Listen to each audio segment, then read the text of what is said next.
Les amis, je viens de lancer la VOD du Tech Talk, c'est l'heure, il faut commencer. Ça fait environ 45 minutes qu'on jase, qu'on parle, qu'on pose des questions, que je réponds et tout. Vous pouvez dire bonjour à ceux qui vont regarder en VOD, tous ceux qui sont en direct sur le chat. Vous pouvez leur dire bonjour, dites bonjour à YouTube. Pendant que moi, je vous fais un petit sommaire, comme d'habitude.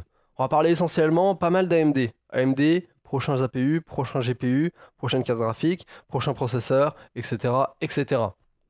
On va aussi parler un petit peu du cours de la RAM, ça va être la première news. On parlait de RAM, etc. Les prix baissent encore. On va parler d'Intel et aussi de carte graphique. Et ensuite, les amis, on va parler essentiellement de jeux vidéo.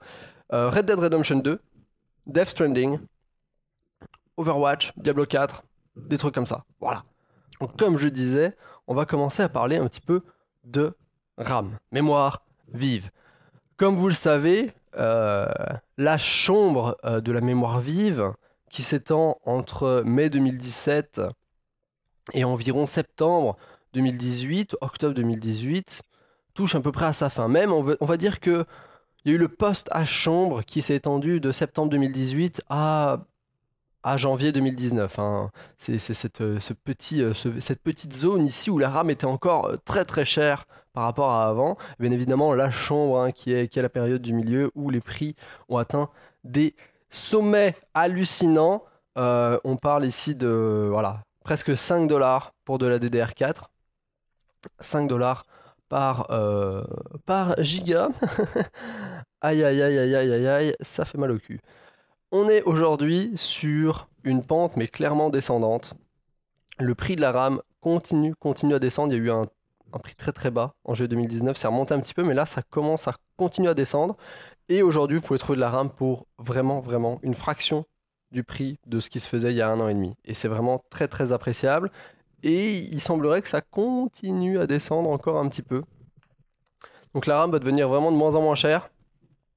En même temps, je pense qu'on en avait parlé quelques fois. La DDR5 va arriver prochainement. Je mets des guillemets parce que la DDR5 existe déjà depuis 1 an et demi, je pense. Mais ça, c'est pas commercialisé de manière industrielle pour le grand public et pour les PC de consommateurs comme nous. Mais je pense que ça va arriver sur le marché dans fin 2020, 2021, quelque chose comme ça. Je pense que voilà, ça va certainement être fin 2020 ou 2021. Il va y avoir les premières barrettes de DDR5, certainement les premiers chipsets qui vont supporter le DDR5, etc., etc. En attendant, n'hésitez pas à acheter de la RAM. C'est pas cher, c'est vraiment pas cher. Bon, on va passer sur des news qui concernent AMD. Alors AMD font beaucoup de choses, AMD sortent beaucoup de choses. Il y a beaucoup de news qui concernent AMD. Notamment la sortie prochaine de leur prochaine APU. Sortie prochaine de leur prochaine APU, ça fait un petit peu de répétition, mais c'est pas grave. AMD va lancer, bien évidemment, au CES 2020, qui est en janvier, comme d'habitude, le CES à Las Vegas. Oui, je me trompe pas, je pense que c'est toujours à Las Vegas. Ils vont lancer leur prochaine APU. Aujourd'hui, les APU AMD, c'est ceux qui sont labellés. Donc, on a eu le R5 2400G, je pense le 2200G, le 2400G. Et là, on a le Ryzen 5 3200G et 3400G. Tout est basé quasiment sur une architecture Vega. L'APU nom de code Renoir, ça me fait juste penser à Renoir, mais enfin bref, c'est pas grave, va aussi être fondé sur l'architecture Vega. Sauf qu'ils vont encore augmenter le nombre d'unités de calcul, donc le nombre de CU, ce qu'ils appellent les CU, les compute units, donc les unités de calcul. Et clairement, ça risque de damer le pion à tout ce que fait Intel en termes d'APU et tout ce que fait Nvidia en termes d'APU, entre guillemets APU.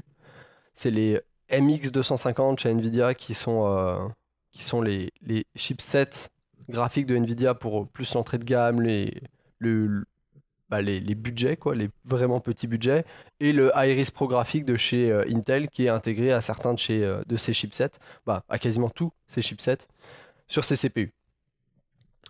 Donc, ce qui se passe, c'est que apparemment, il y aurait plusieurs design et configuration pour ces prochains APU qui iraient de 12 jusqu'à 15 unités de calcul. Donc on aurait environ 4 ou 5 configurations différentes qui pourraient être possibles. Certaines sont plus probables que d'autres. 12 unités de calcul. Ça, c'est ce qu'on a actuellement. Raven Ridge, c'est les 1.9 teraflops, grosso modo. C'est pour vous donner une idée.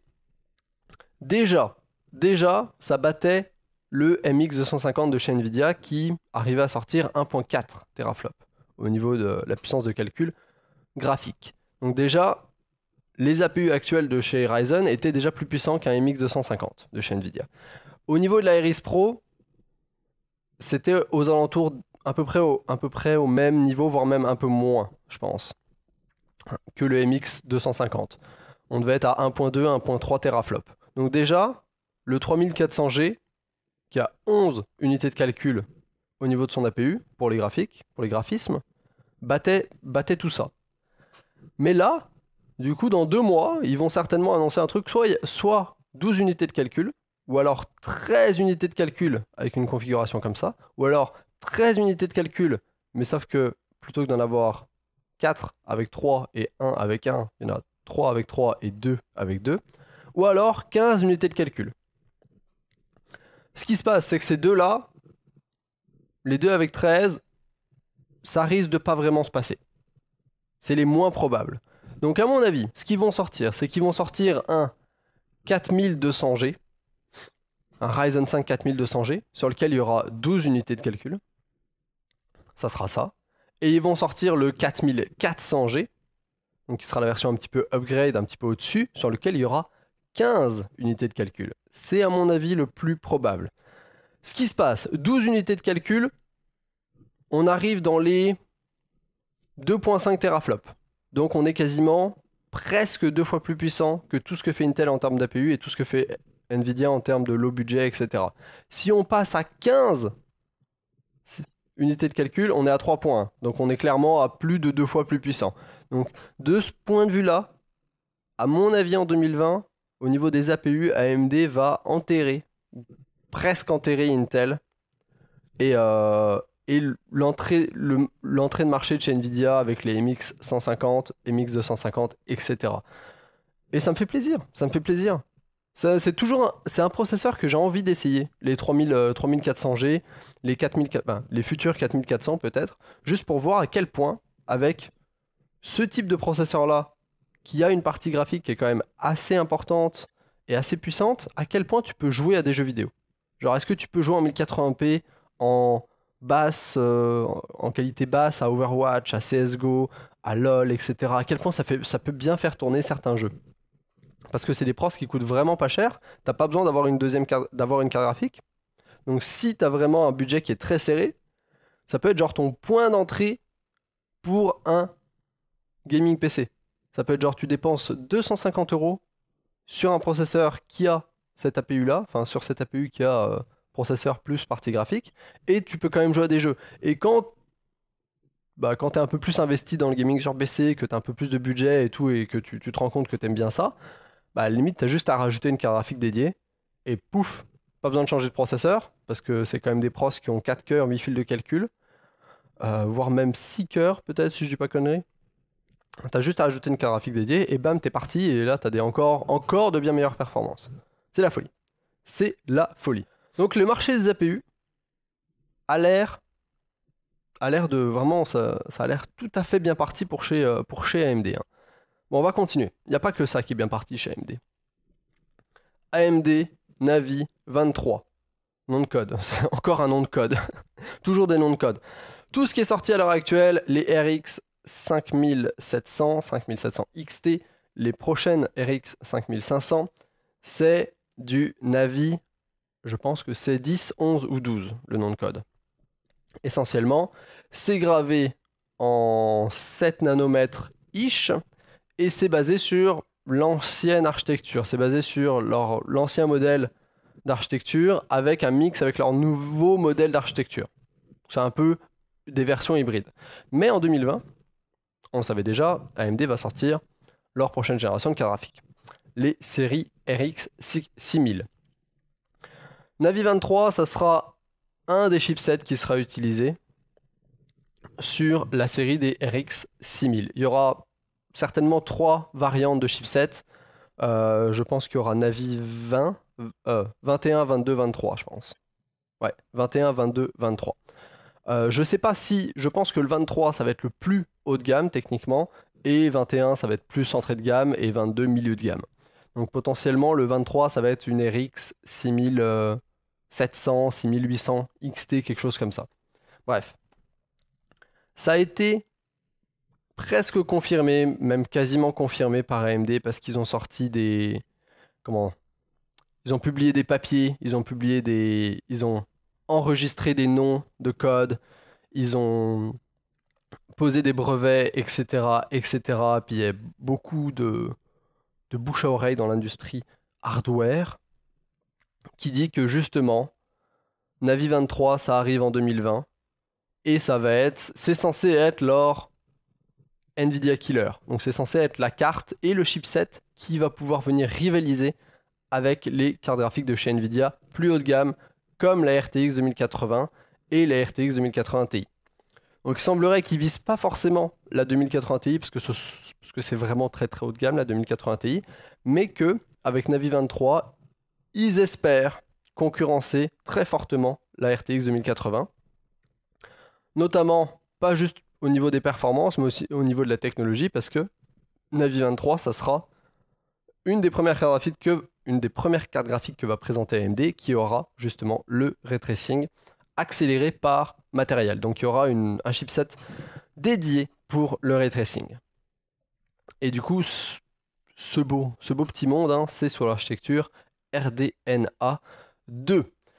Donc ça devrait arriver en 2020. Je ne sais pas exactement quand est-ce qu'ils vont le présenter. Mais toutes ces variantes devraient arriver en 2020. Continuons tranquillement. Il y a pas que des cartes graphiques du côté d'AMD qui vont arriver en 2020. Il y a aussi des nouveaux CPU. Et oui, déjà. Voilà. Déjà. Cartes graphiques. AMD, ils refont tout. Ils refont tout encore une fois. Ils refont tout. On est à peine sorti de Zen 2, des Ryzen 3600, des Ryzen 3700. Ils n'ont même pas fini de sortir tous les Ryzen 9, 3960X, 3970X. Ils n'ont même pas fini d'annoncer Threadripper 3, c'est qui n'est même pas encore sorti, que déjà, ils nous parlent de Ryzen 4 et de Zen 3 du coup. Donc ce qui va se passer, c'est qu'en début d'année, il va y avoir les APU, on en parlait. Il n'y a pas de news, j'espère que vous n'avez pas oublié. Hein. Il y a les APU qui vont être annoncés. Toute la gamme mobile, etc. des APU, qui vont être les Ryzen 4000 aussi. Sauf que ces Ryzen 4000 vont être basés sur l'architecture Zen 2. Donc ça va être basé sur la même architecture que les Ryzen 3000 pour PC de bureau. Il y a toujours ce petit décalage entre les APU et les puces mobiles et les puces pour processeurs chez AMD. C'est-à-dire que Ryzen 3600, c'est du Zen 2. Un Ryzen 3400, donc la même architecture qu'un Ryzen 3600. Ça va sortir en début d'année. Par contre, ce qui va sortir un petit peu plus tard, ce qu'ils ont quand même prévu pour 2020, parce que ça, du coup, c'est CES, mais ce qu'ils ont quand même prévu pour 2020, c'est la sortie des Ryzen 4600, 4700, 4800. Des processeurs pour PC de bureau de nouvelle génération qui va certainement être un refresh de Zen 2. Ça va être Zen 3. Donc c'est une nouvelle architecture, un petit peu nouvelle entre guillemets. Ça va être du Zen 2 modifié parce que ça, on reste sur du 7 nanomètres. Ils vont pas revoir totalement l'architecture de Zen 2, je pense. Ils vont quand même appeler ça Zen 3 et pas Zen 2+, comme ils l'avaient fait pour la première architecture où il y avait Zen et Zen+. Ils vont quand même appeler ça Zen 3, je pense. Mais ça ne sera pas un gros changement par rapport à Zen 2. Il y aura moins de changements d'architecture entre Zen 3 et Zen 2 qu'il y a eu entre Zen 2 et Zen. Mais du coup, c'est comme un petit refresh de la série 3000 qui va arriver l'année prochaine en 2020, qui est déjà annoncé. Ça a l'air de se passer bien, ça a l'air d'être pas en retard, parce que AMD n'a pas de problème avec le 7 nanomètres. Eux, ils sont à l'heure, on va dire. Voilà, ils sont on point. Et donc du coup, vous devriez voir arriver ça certainement au milieu d'année 2020, voire fin 2020. Je pense que ça va être début d'année au CES, ils vont annoncer les puces mobiles. Et après, ils vont certainement annoncer les puces pour PC de bureau en août ou septembre 2020. Plus vers la fin de l'année. Voilà. Voilà. Bon. Sur les rumeurs, Zen 3, c'est censé délivrer environ 8% de performance en plus par cœur. Donc au niveau de la IPC. Et environ... et aussi un boost dans les... un boost dans les fréquences. Voilà. 200 MHz.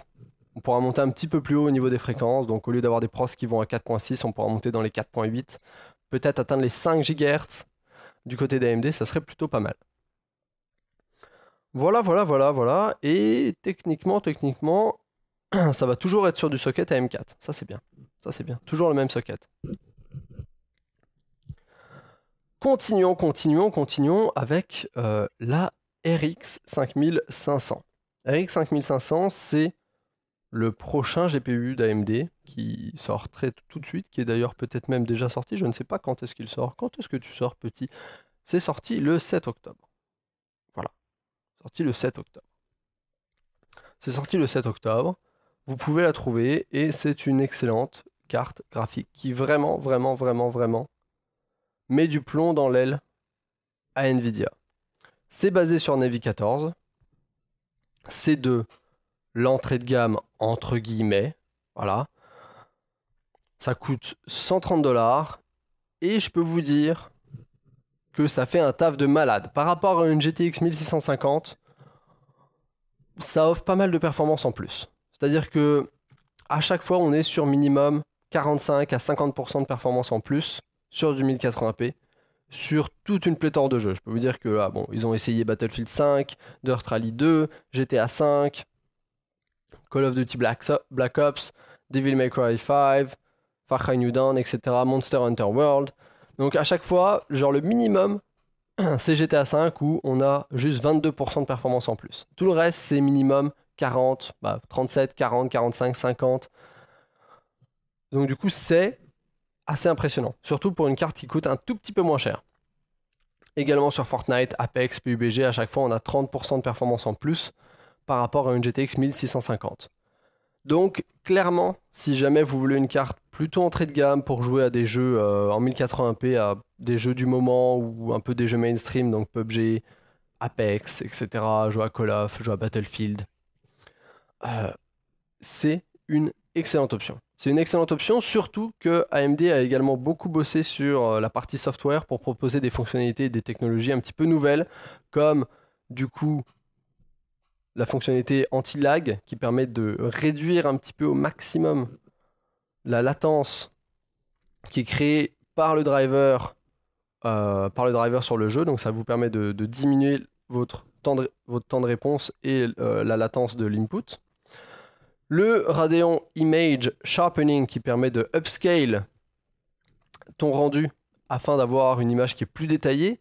Le Fidelity FX qui est genre des effets de post-processing, un peu comme ferait Reshade, voilà, un peu de la même façon. Et bien évidemment, les cartes AMD, ça vient avec FreeSync. Voilà, donc une carte plutôt intéressante,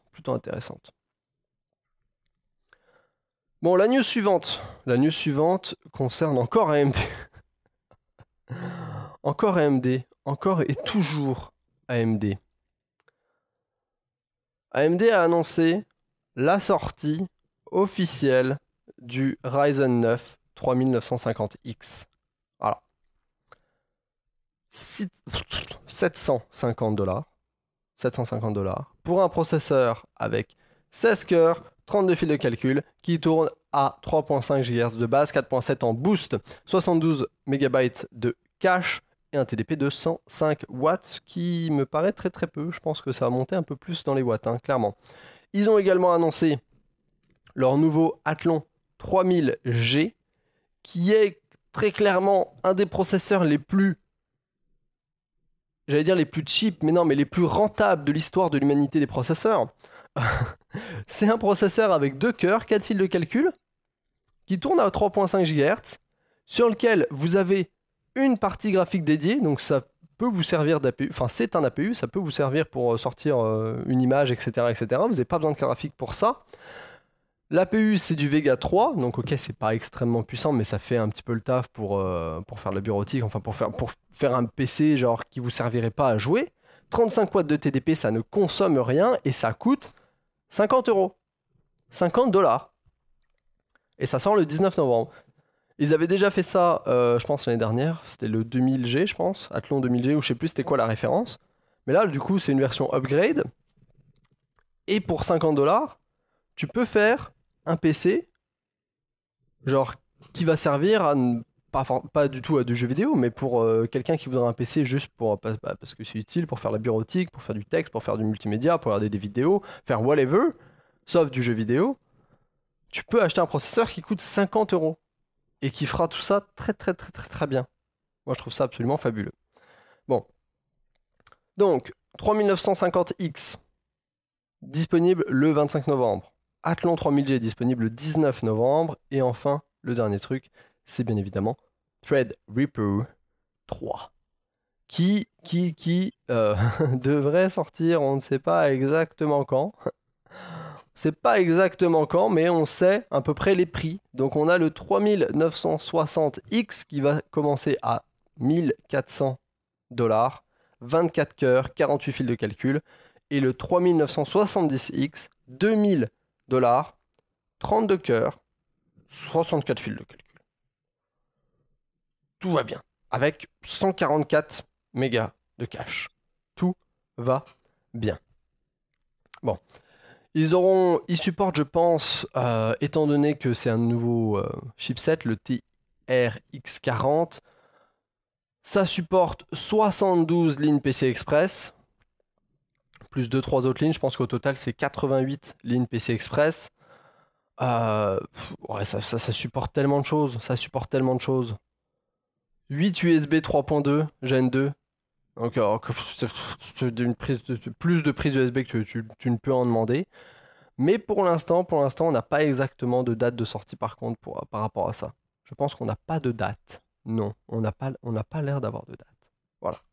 Tristesse. 32 cœurs, 64 fils de calcul. Hein, c'est un petit... Oh, une bagatelle. Je pense que c'est limite ce qu'il faudrait pour jouer à Minecraft. Bon, notre dernière news hardware concerne Intel. Intel avait surpris tout le monde, entre guillemets, quand ils avaient dit « On va faire des cartes graphiques dédiées. » Yes. Si vraiment, par contre, l'image ne ressemble pas à ça. Hein. La carte graphique... Cette image, disclaimer, cette image est un concept design fait par quelqu'un qui s'appelle Cristiano Seguela. Ce n'est pas du tout ce à quoi la carte ressemble ou ressemblera. À vrai dire, j'en ai aucune idée. J'aimerais qu'elle ressemble à ça, parce que elle est clairement fucking badass. Et si elle ressemble à ça, mais mon Dieu, qu'est-ce qu'elle est belle. Mais je ne pense pas qu'elle ressemblera à ça. C'est juste une image d'illustration. Bref, Intel avait surpris à peu près tout le monde quand ils avaient dit hey, hey, on va faire des GPU discrets, donc dédiés. On va faire des GPU dédiés, des cartes graphiques comme Nvidia et AMD. Allez, on s'amuse. Les gens étaient genre ouais, vous avez déjà essayé, ça n'a pas vraiment marché. Ils se sont dit ouais, non mais vous inquiétez pas. Là, on recrute toute une partie des mecs de chez AMD qui ont fait des grosses cartes graphiques qui ont marché et on les amène chez nous pour faire une carte graphique. Du coup, là, les gens étaient en mode ouais, vu qui ils ont recruté, il se peut que ça marche. Bon, le temps a passé. On savait que ça allait sortir pour 2020-2021, quelque chose comme ça. Et la date se rapproche et le prototype de carte graphique eh bien, se fait de plus en plus concret et a même été aperçu. Ce qui veut dire que Intel a, je pense que c'est dans la semaine dernière, a réussi a fait tourner pour la première fois leur carte graphique, ou en tout cas un prototype de la carte graphique, qui s'appelle donc le XE GPU DG1, qui a utilisé un benchmark qui s'appelle GFX Bench. Sauf que le driver qu'ils ont utilisé était absolument pas, on va dire, certifié ni rien. C'était un driver aussi bêta, etc. Donc il n'y avait aucune validation qui était faite par le driver et tout. Donc ce qui veut dire qu'il n'y a aucun des scores, etc. qui ont été validés sur le site de GFX Bench. et dans la base de données de GFX Bench. Mais, on a eu le listing de la carte graphique. C'est-à-dire qu'on a eu Graphics, GFX Driver, User Fitter, DG1, Power On avec un nom de code. Donc qui est clairement le nom de code de la carte graphique. Et je pense que c'est ce petit paragraphe qui ont mis la puce à l'oreille aux gens en disant que c'est le prototype de la carte de chez Intel, du GPU XE de chez Intel. Et du coup, c'est ça qui apparaissait sur le site. Sauf que comme le driver, c'est un driver bêta, pas du tout certifié, pas du tout validé, etc., il n'y a aucun des trucs qui est validé. Et en plus, il y a certains des trucs qui n'étaient même pas supportés. Mais Intel a réussi à faire tourner ça pour la première fois et c'est apparu en public. Ce qui veut dire que la carte marche, qu'ils la testent et que ça a l'air de plutôt se passer bien pour eux. Donc à quoi il faut s'attendre? Il faut s'attendre à ce que du coup la carte sorte quelque part, ou en tout cas soit annoncée quelque part pendant l'été 2020. C'est les prédictions que font les gens. Une carte qui devrait être annoncée aux alentours de milieu 2020. Donc pendant l'été, juillet-août, Intel pourrait potentiellement show off sa carte et montrer sa carte au monde, avec pas forcément un lancement dans la foulée, mais juste une première introduction, genre une annonce officielle de la carte. Ensuite, il semblerait également qu'au niveau des specs, il y ait 3 versions de la même carte qui ont été spotées dans les benchmarks. Justement, dans cette base de données et tout, il y aurait 3 versions. Une qui a 128 unités de calcul, une qui aurait 256 unités de calcul et une qui en aurait 512. Donc, on ne sait pas si les 3 vont sortir, on ne sait pas s'il y en a certaines qui sont juste des prototypes de test et qui vont jamais voir le jour, mais il semblerait que celle que Intel veut vraiment, sur laquelle Intel veut vraiment se concentrer, c'est celle de 512, sur laquelle il y a 512 unités de calcul, et qui apparemment pourrait concurrencer une RTX 2080. Donc là, l'année prochaine, on aurait AMD qui arriverait avec une nouvelle carte sur Navi 23, basée sur l'architecture Navi 23, qui viendrait concurrencer la RTX 2080, avec du hardware, avec du ray tracing d'un point de vue hardware, et on aurait également Intel qui arriverait au même moment, à peu près, ou juste un petit peu après, sur le même segment de performance et potentiellement de prix, qui viendrait aussi concurrencer une RTX 2080, avec leur carte graphique Intel XE, et aussi, on le sait déjà, qui feront également du ray tracing accéléré par matériel. Oui, parce que Intel l'a dit, oui, on va faire du ray tracing hardware. Donc ce qui veut dire que, bon, ça s'enligne plutôt pas mal. Par contre, on n'a aucune idée d'un point de vue des prix. Je pense que ça va très clairement se situer entre ce que fait AMD en prix et ce que fait Nvidia. Donc Intel sera peut-être un petit peu moins cher que Nvidia, ou alors au même prix que Nvidia, mais Intel, à mon avis, je les vois plus chers que AMD. Mais donc attendez-vous en 2020 à avoir un marché des cartes graphiques qui va se diversifier un petit peu. Entre AMD qui sort des meilleures cartes graphiques plus haut de gamme, Intel qui arrive sur le marché clairement en 2020 et à mon avis qui va attaquer fort, Nvidia, je pense qu'ils vont devoir réagir et je pense qu'ils vont annoncer aussi des choses l'année prochaine. Bon. Prochaine news, ça concerne Red Dead Redemption 2. Alors, petite news pour parler du lancement. Lancement, très clairement, un des lancements les plus chaotiques de l'histoire de lancement du jeu vidéo. Un autre lancement qui était très chaotique, je pense que c'était Batman Arkham Knight, qui avait été un désastre aussi. Bon, il y en a 2-3 des lancements chaotiques dans l'histoire.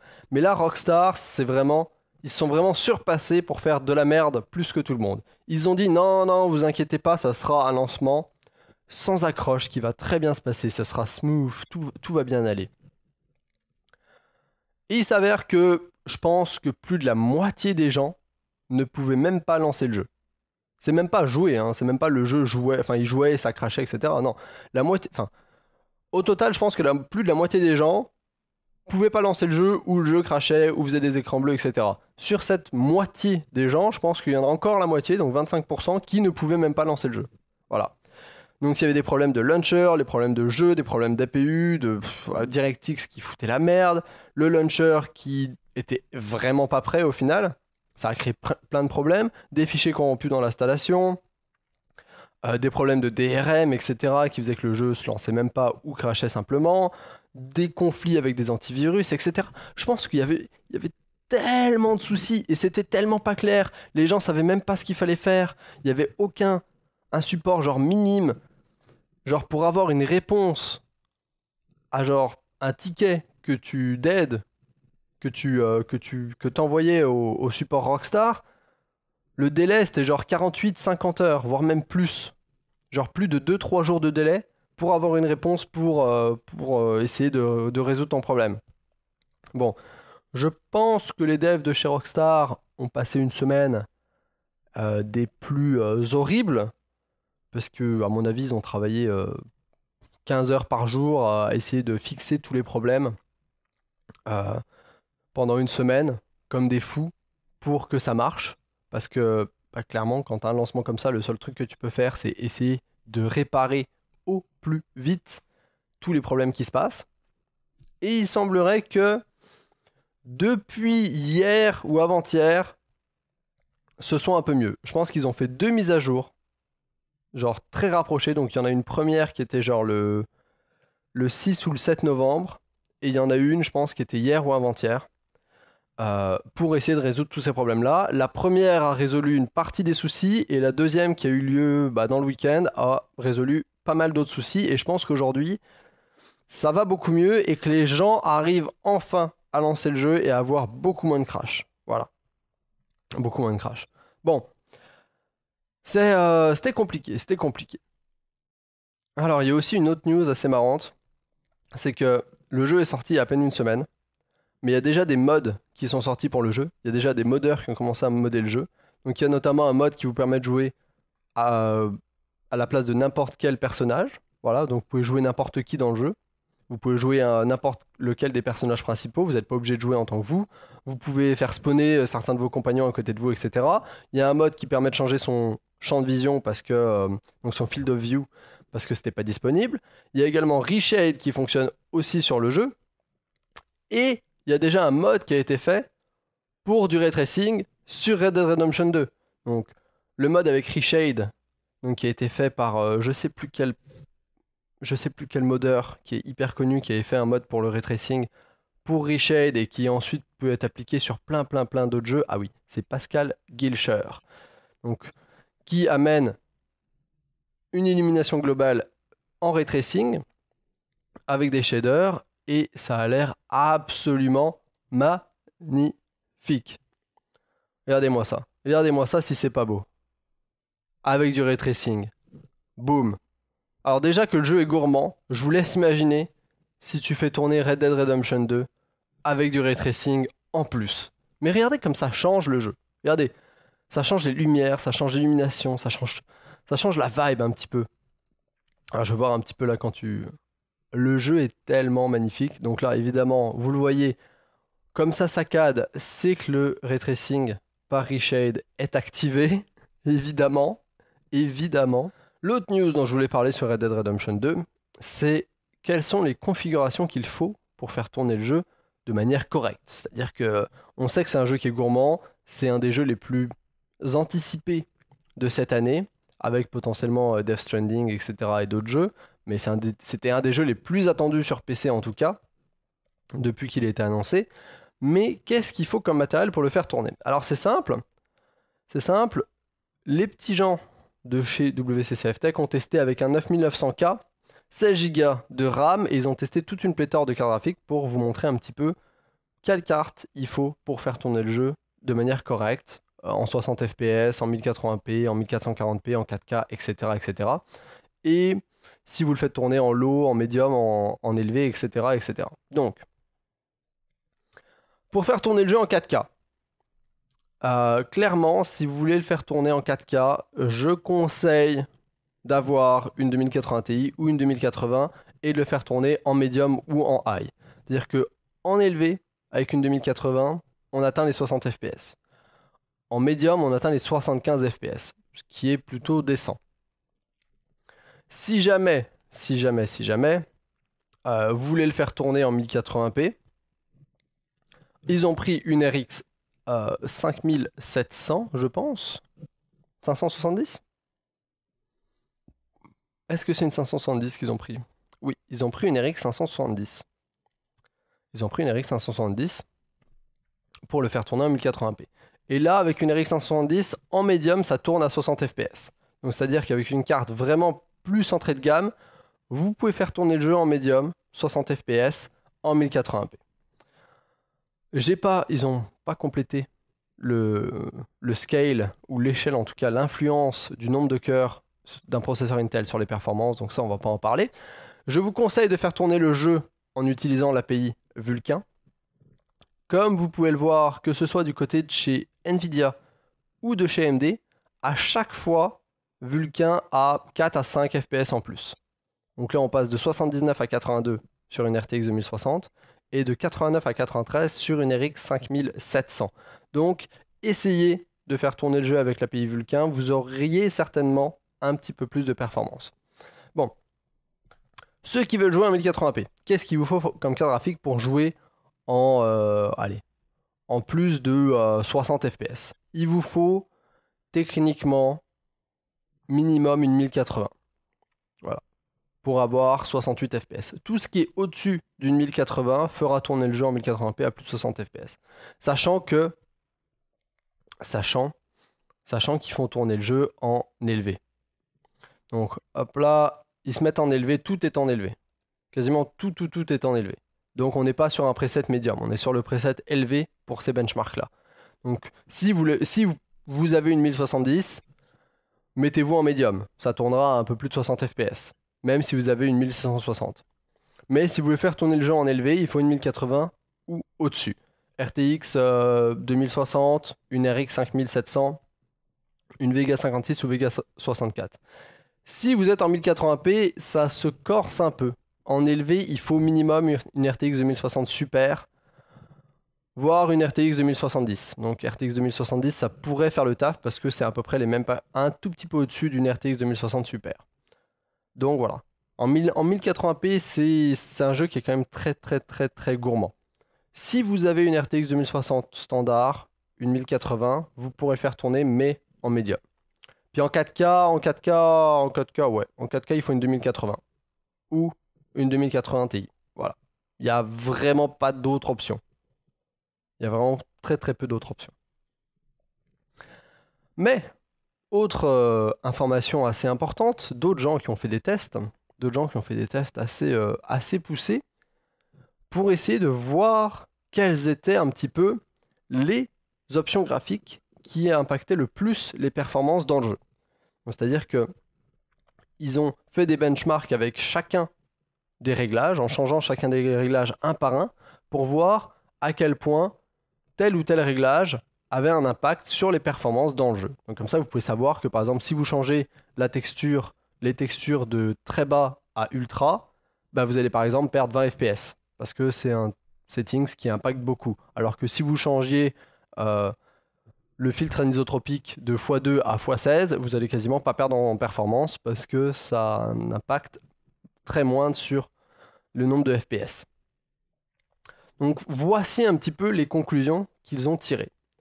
Donc plus ce nombre est grand, bien évidemment, plus ça a un impact sur les performances. Donc on s'en doute, l'option qui a un impact le plus significatif, c'est évidemment l'anti-aliasing MSAA. Donc le MSAA, si vous mettez du MSAA, vous allez perdre 50% de performance, grosso modo. Grosso modo. Donc évitez de mettre du MSAA. Je dirais mettez du FXAA, même évitez de mettre le TA. Mais d'un point de vue purement settings graphiques. Les plus demandants, c'est la qualité des réflexions. Comme vous pouvez le voir, ça coûte environ 40% de tes performances viennent de la qualité des réflexions. Donc si vous voulez gagner un petit peu en FPS, vous pouvez baisser ce settings-là et vous gagnerez certainement pas mal en FPS. Pareil, la qualité de l'eau, c'est un truc qui impacte grandement les performances. Donc si vous voulez gagner un petit peu des perfs sur Red Dead Redemption 2, baissez la qualité de l'eau. Pareil pour la qualité volumétrique. La qualité volumétrique, c'est tout ce qui est rendu des nuages, du brouillard, etc. Tout ce qui est particules en 3D qui font des volumes. Voilà. Donc tout ce qui va être de la poussière, des nuages, du brouillard et tout. Donc tout ça, ça a un gros impact. Donc si vous voulez gagner en performance, vous pouvez baisser cette qualité-là.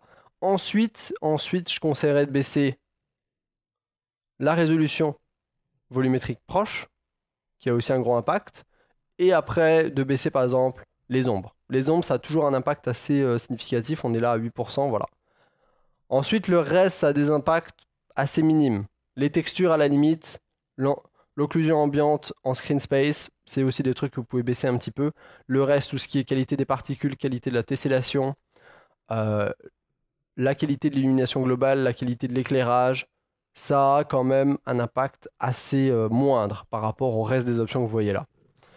Donc voilà, si jamais vous voulez gagner un petit peu en performance sur Red Dead Redemption 2, voilà, je vous laisserai cet article bien évidemment dans la description et vous pourrez voir ça. Bon.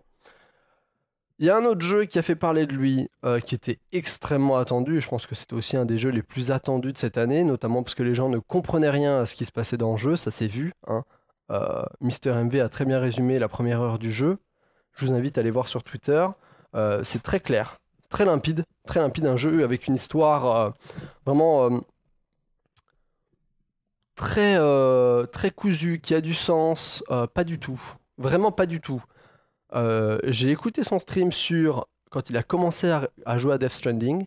Je n'ai absolument rien bité. Alors l'histoire, j'étais perdu. Alors c'est souvent le cas avec Kojima, ça part dans tous les sens, c'est perché comme jamais. Je pense qu'au bout d'un moment, tu commences à comprendre ce qui se passe, etc. Mais au début, c'est tellement, genre, tu te retrouves tellement parachuté dans un truc qui a aucun sens, t'as l'impression qu'il est genre, pourquoi je fais ça? Qu'est-ce qui se passe? Mais c'est quoi cette cinématique qu'il vient d'avoir? Pourquoi cette meuf fait ça? C'est qui ce personnage? C'est quoi son rôle? T'es genre perdu. Bref, Death Stranding, un jeu qui a l'air quand même très très bon. Bon, c'est pas un style de jeu qui plaît à tout le monde, c'est un jeu qui est assez lent, qui est assez différent de ce qui se fait habituellement, parce que c'est pas du tout le gameplay est pas du tout genre, c'est pas un FPS, c'est pas un jeu d'aventure action habituel, donc c'est vraiment un truc qui sort un petit peu de l'ordinaire. En même temps, c'est un petit peu la patte de Kojima de faire ça, mais le jeu, en tout cas, un des trucs, c'est que le gameplay a l'air agréable. D'un point de vue visuel, c'est magnifique. D'un point de vue mise en scène, ça a l'air extrêmement bien réussi. Les musiques ont l'air belles et tout et tout. Bref, vous inquiétez pas, le jeu arrivera sur PC. Moi, j'ai pas de PlayStation, je vais y jouer certainement sur PC, et ça arrivera sur PC. Il est déjà listé sur Steam. Vous pouvez déjà le précommander sur Steam. Ça sortira été 2020, donc l'année prochaine. Et il va également être disponible sur l'Epic Game Store. Voilà, vous aurez le choix. Il y aura une version Steam, une version Epic Game Store. Ça sortira été 2020. J'aurais vraiment envie qu'il le sorte avec le ray tracing. Ça rendrait le jeu encore plus beau. Mais ça serait impossible à faire tourner. Je suis sûr que ça serait impossible à faire tourner, parce que vu la beauté du jeu, déjà, je me demande comment il arrive à tourner sur une PlayStation. Je me dis, sur un PC, ça va être plein de PC en PLS, encore plus que Red Dead Redemption. Mais bref, voilà. Voilà. Bon. Autre news, on a un jeu. C'est toute mon enfance, ce jeu. C'est toute mon enfance. Voilà. Bah, peut-être pas toute mon enfance, mais Age of Empires 2, je pense que je suis pas le seul à y avoir passé des heures et des heures, des jours et des jours. Même quand j'étais trop petit pour comprendre ce qui se passait, je jouais à Age of Empires 2. C'était un jeu qui était excellent. La base de la stratégie en temps réel. Bref. Apparemment, Age of Empires 4 a eu une date de sortie qui a été un petit peu teasée. Qui a été teasée sur une page, etc. etc. Alors, donc,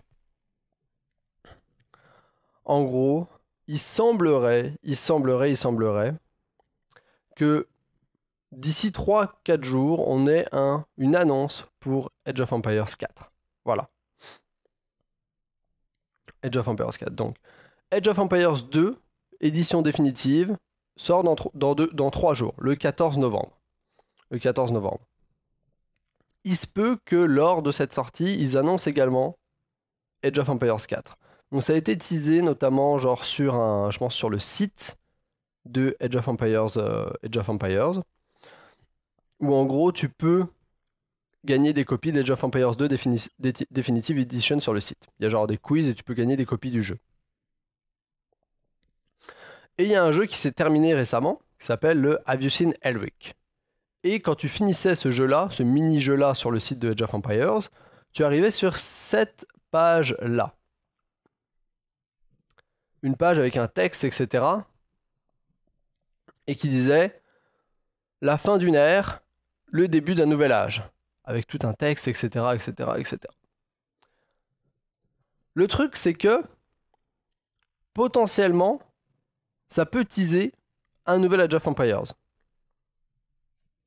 Et en plus,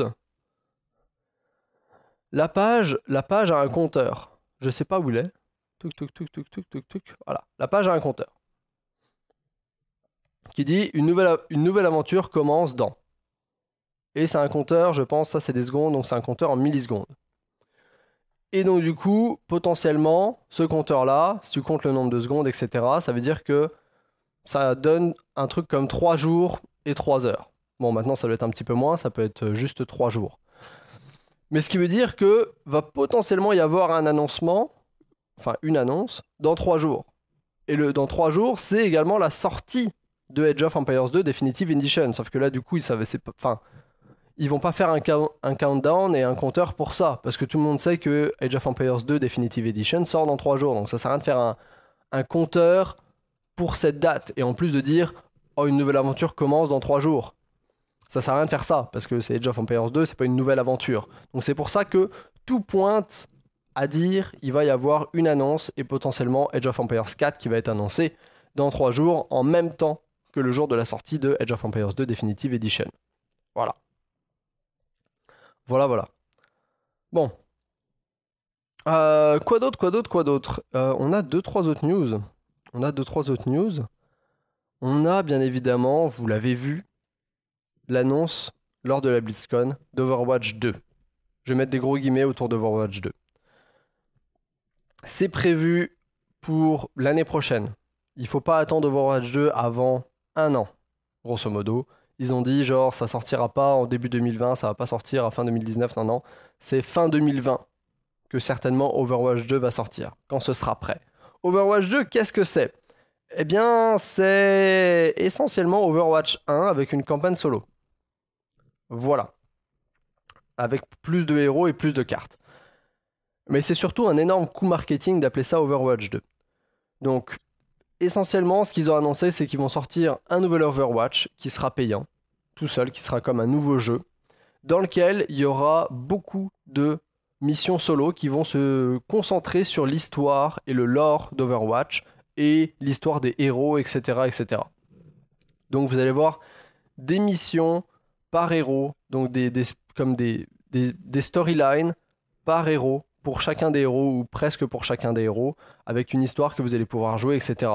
Ça va être comme un jeu un peu d'action, FPS, action-aventure, avec plusieurs campagnes solo qui vont s'intéresser à différents aspects et différents héros, dans laquelle vous allez pouvoir faire augmenter votre héros de niveau, etc. Donc si vous faites la campagne de Tracer, vous allez avoir plein de missions avec Tracer qui vont raconter son histoire et tout et tout. La Tracer que vous jouez va monter de niveau, comme sur un peu un RPG, et va gagner des compétences, etc. etc. Mais cette partie-là est bien évidemment exclue de la partie multijoueur. Du côté multijoueur, ils ont annoncé plusieurs nouvelles cartes, ils ont annoncé ils ont annoncé qu'il y aurait plusieurs nouveaux héros qui sortiraient avec Overwatch 2, et ils ont annoncé un nouveau mode de jeu compétitif qui est le Rush, où en gros, t'es sur une carte, il y a un truc au milieu, et il faut prendre le contrôle pour pousser ce truc-là.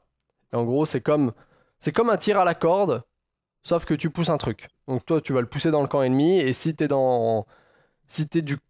la fin du compteur et de la partie, bah t'as plus poussé que ton adversaire, t'as gagné.